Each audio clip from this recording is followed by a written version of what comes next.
ಏನ್ ನಡೀತಾ ಇದೆ ಬಿಗ್ ಬಾಸ್ ಅಲ್ಲಿ? ನೋಡ್ತಾ ಇದ್ರೆ ನಿಜಕ್ಕೂ ನಗ್ಬೇಕು ಅಳ್ಬೇಕು ಏನೂ ಗೊತ್ತಾಗಲ್ಲ ಅಲ್ರಿ. ಈ ಬಿಗ್ ಬಾಸ್ ಅಲ್ಲಿ ಅವ್ರಿಗೊಂದು ನ್ಯಾಯ ಇವ್ರಿಗೊಂದು ನ್ಯಾಯ. ಯಾಕೆ? ಎಲ್ರು ಮನುಷ್ಯರೇ ಅಲ್ವಾ? ಎಲ್ಲರೂ ಸ್ಪರ್ಧಿಗಳೇ ಅಲ್ವಾ ಆಟ ಆಡಕ್ ಬಂದಿರೋದು? ಯಾಕೆ ಹೀಗೆ ಈ ಫೇವರಿಸಂ? ಅವರೇ ಗೆಲ್ಬೇಕು, ಅವರೇ ವಿನ್ ಆಗ್ಬೇಕು ಅನ್ನೋ ಏನಾದ್ರು ಲೆಕ್ಕಾಚಾರ ಏನಾದ್ರು ಬಿಗ್ ಬಾಸ್ ಮಾಡ್ಕೊಂಡಿದಾರ? ಯಾಕೆ ಇದನ್ನ ಮಾಡ್ತಾ ಇದಾರೆ? ಲಾಯರ್ ಜಗದೀಶ್ ಜಸ್ಟ್ ರಂಜಿತ್ ಹಿಂಗ್ ತಳ್ಳಿದ್ದರಿಂದ ಔಟ್ ಮಾಡಿ ಹೋಗಿತೀರಿ. ಅದು ಇನ್ನು ಬಿಗ್ ಬಾಸ್ ಸ್ಟಾರ್ಟಿಂಗ್ ಅಲ್ಲೇ ಈ ಕೊನೆ ಮೂಮೆಂಟ್ ರೀ. ಕೊನೆ ಮೂಮೆಂಟ್ ಅಲ್ಲಿ ನೀವು ಬೇರೆಯವ್ರು ತಳೆದ್ರೂ ಬಿಡ್ತೀರಿ, ಹೊಡೆದ್ರೂ ಬಿಡ್ತೀರಿ. ಯಾಕೆ ಬಿಡ್ತೀರಿ ಅಂದ್ರೆ ನಿಮ್ಗೂ ಅವ್ರಿಗೂ ಏನು?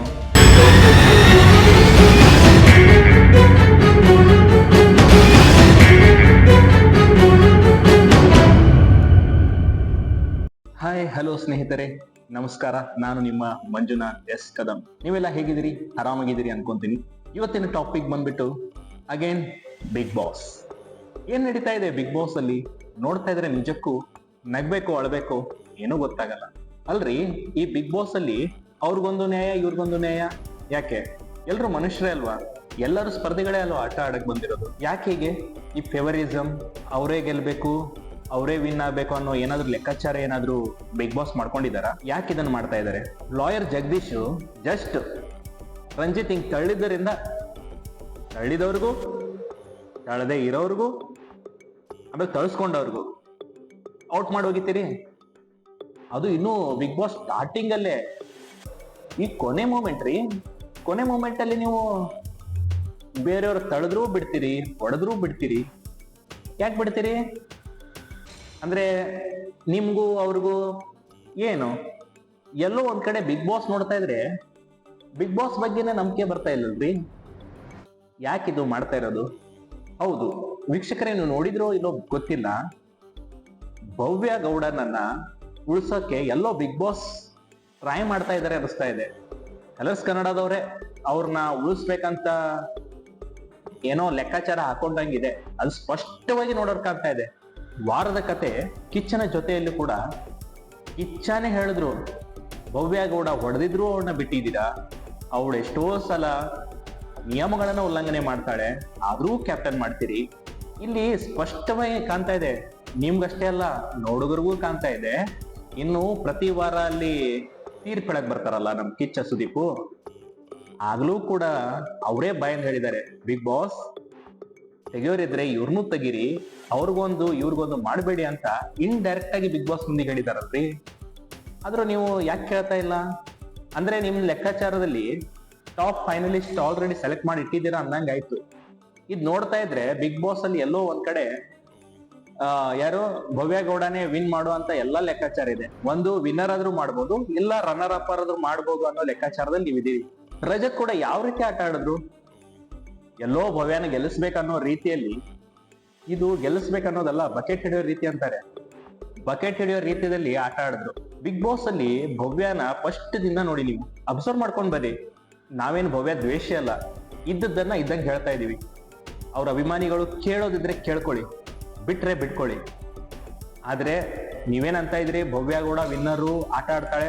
ಹೌದು ಆಟ ಆಡ್ತಾರೆ, ಆಡ್ಲಿ, ಯಾರು ಬೇಡ ಅಂತಾರೆ? ಬಿಗ್ ಬಾಸ್ ಬಂದಿರೋದೇ ಆಟ ಆಡೋಕಲ್ವಾ? ಆಟ ಆಡ್ಕೊಳ್ಳಿ. ಆದ್ರೆ ಭವ್ಯ ಮಾಡ್ತಾ ಇರೋದೇನು?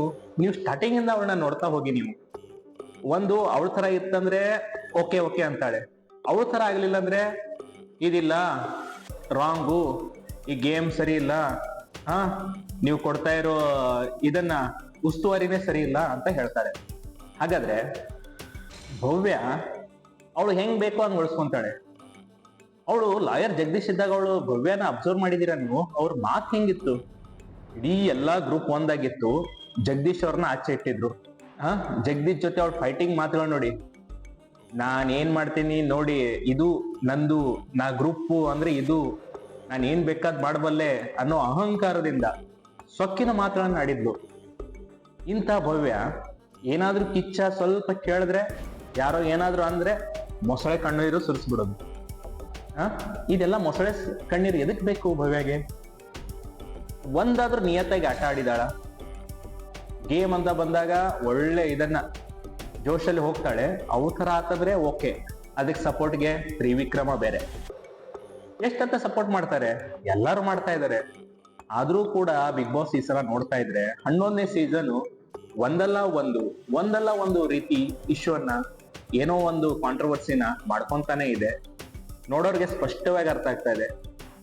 ಅದರಲ್ಲೂ ನೀವು ಈ ಬಾರಿ ಭವ್ಯನ್ ಏನಾದ್ರೂ ಗೆಲ್ಲಿಸ್ಬಿಟ್ರಂದ್ರೆ ಖಂಡಿತ ಬಿಗ್ ಬಾಸ್ ಇಲ್ಲಿ ಒಳ ಅರ್ಥ ಗೊತ್ತಾಗದೆ ಇರಲ್ಲ, ಎಲ್ಲರಿಗೂ ಗೊತ್ತಾಗ್ಬಿಡುತ್ತೆ.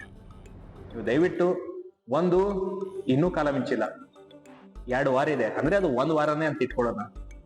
ಭವ್ಯನ ನೀವು ಆ ಟೈಮಲ್ಲಿ ಕ್ಯಾಪ್ಟನ್ ಮಾಡಿದ್ರಿ, ಅದು ಓಕೆ. ಈ ಸಲ ಅವಳು ಹೊಡೆದಿದ್ದಾಳೆ ರೀ, ಒಬ್ಬ ಮುಗ್ಧನನ್ನ ಹೊಡೆದಿದ್ದಾಳೆ. ನಾನೇನು ಹನುಮಂತ ಸಪೋರ್ಟರ್ ಅಲ್ಲ, ಇದ್ದದ್ದನ್ನ ಹೇಳ್ತಾ ಇದ್ದೀನಿ. ಸೊ ಕೊಡದ ತಕ್ಷಣ ನೀವು ಬಿಗ್ ಬಾಸ್ ರೂಲ್ಸ್ ಏನು, ಮನೆಯಿಂದ ಕೈ ಮಾಡಿದ್ರೆ ಮನೆಯಿಂದ ಆಚೆ ಹಾಕ್ಬೇಕು. ಆ ಪಾಪ ಹನುಮಂತ ಮಾತಾಡಕ್ಕಾಗಲ್ಲ, ಅವನು ಏನೋ ಅಕ್ಕ ಹೊಡೆದ್ಲು ಬಿಡು ಭವ್ಯಾಕ ಅಂತ ಸುಮ್ಮನಿದ್ದಾನೆ. ಆದ್ರೆ ಅದೇ ಬೇರೆಯವ್ರು ಹೊಡೆದಿದ್ರೆ ಸುಮ್ಮನಿರ್ತಿದ್ರ ನೀವು? ಬಿಗ್ ಬಾಸ್ ಇಂದ ಆಗಿಂದಾಗೆ ತೆಗಿತಿದ್ರಿ. ಇವಳಿಗೆ ಯಾಕೆ ತೆಗಿಲಿಲ್ಲ? ಏನ್ ಭವ್ಯ ಸ್ಪೆಷಲ? ಅಂಥದ್ದೇನ್ ನೋಡಿದೀರಾ ಅವಳಲ್ಲಿ? ಏನ್ ನೀವು ಗೀತಾ ಸೀರಿಯಲ್ ಇಂದ ಕಲರ್ಸ್ ಕನ್ನಡ ಜೊತೆ ಏನಾದ್ರು ಟೈಪ್ ಇದೆಯಾ? ಅಂದ್ರೆ ಅವಳನ್ನ ಗೆಲ್ಸ್ಲೇಬೇಕಂತ ನೀವು ಪಣ ತೊಟ್ಟಂಗಿದೆ. 100% ಇಲ್ಲಿ ಪ್ರತಿಯೊಬ್ಬರಿಗೂ ಕಾಣ್ತಾ ಇದೆ, ನಾವು ನೋಡ್ತಾ ಇದೀವಿ. ಆದ್ರೆ ಈ ರೀತಿ ಮಾಡೋದು ಸರಿಯಲ್ಲ. ಒಂದು ಗೇಮ್ ತರ ತಗೋಬೇಕು.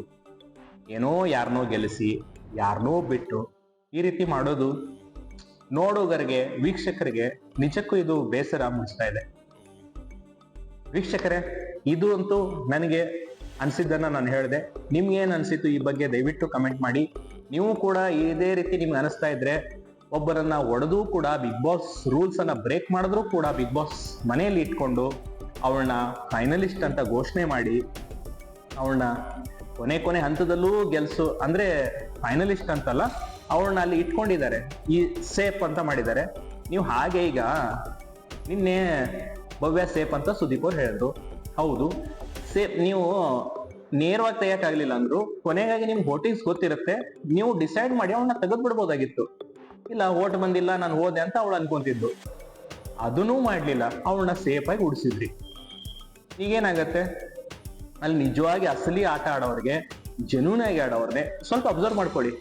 ಹನುಮಂತ ಜೆನ್ಯೂನ್ ಆಗಿ ಆಡ್ತಾನೆ, ಧನರಾಜು ಜೆನ್ಯೂನ್ ಆಗಿ ಆಡ್ತಾ ಇದ್ದಾನೆ, ಮೋಕ್ಷಿತಾ ಜೆನ್ಯೂನ್ ಆಗಿ ಆಡ್ತಾ ಇದ್ದಾಳೆ, ಗೌತಮಿ ಎಲ್ಲೋ ಮಂಜುನ್ ಜೊತೆ ಹತ್ಕೊಂಡು ಏನೋ ಸ್ವಲ್ಪ ಆ ಕಡೆ ಈ ಕಡೆ ಆದ್ರು, ಏನೋ ವಿಕ್ರಮು ಅವನ ಆಟ ಅವನು ಆಡ್ತಾ ಇದ್ದಾರೆ. ಮತ್ತಾರು ಉಳಿದವ್ರೆ ಇದೇ ಭವ್ಯಗೌಡ. ಅದ ಹೆಂಗೆ ನೀವು ಅವಳನ್ನ ಸಹಿಸ್ಕೊಂಡಿರೋ, ಬಿಗ್ ಬಾಸ್ ಅಲ್ಲಿ ಇಟ್ಟು ಗೆಲ್ಲಿಸ್ಬೇಕು ಅನ್ಕೊಂಡಿದ್ರು ಗೊತ್ತಿಲ್ಲ. ಆದ್ರೂ ಇದು ನೋಡ್ತಾ ಇದ್ದಾಗ ಹಿಂಗಾಗ್ಬಾರ್ದಾಗಿತ್ತು ಅನ್ಸುತ್ತೆ. ದಯವಿಟ್ಟು ಈ ಬಗ್ಗೆ ನಿಮ್ಗೇನ್ ಅನ್ಸಿತ್ತಂತ ನಮ್ಮ ಕದಂ ಫಸ್ಟ್ ನ್ಯೂಸ್ ನೋಡ್ತಾ ಇದ್ರೆ ಕಮೆಂಟ್ ಮಾಡಿ. ಜೊತೆಗೆ ಯಾರೆಲ್ಲ ಹೊಸದಾಗಿ ಕದಂ ಫಸ್ಟ್ ಅನ್ನ ನೋಡ್ತಾ ಇದ್ರಿ ಅವರು ದಯವಿಟ್ಟು ಸಬ್ಸ್ಕ್ರೈಬ್ ಮಾಡ್ಕೊಳ್ಳಿ, ಶೇರ್ ಮಾಡ್ಕೊಳ್ಳಿ, ನಮ್ಮ ಚಾನಲ್ ಅನ್ನ ಹರಿಸಿ ಬೆಳೆಸಿ. ಮತ್ತೆ ಬೇರೆ ಮಗದೊಂದು ಟಾಪಿಕ್ ಅಂದ್ರೆ ಭೇಟಿ ಆಗ್ತೀನಿ. ಅಲ್ಲಿವರೆಗೂ ನೋಡ್ತಾ ಇರಿ ಕದಂ ಫಸ್ಟ್ ನ್ಯೂಸ್. ನಮಸ್ಕಾರ.